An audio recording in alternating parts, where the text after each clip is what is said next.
I use horizontal boring to drill dowel holes in the door frame. I mark the good side of the stile and set it on the table.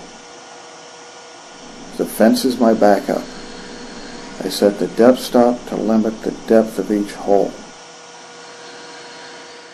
Without adjusting the table height, I now place the good side of the rail on the table. My miter gauge guides the workpiece to the bit, and the fence is again my backup. The depth stop limits the hole depth, so it's the same for all holes I drill.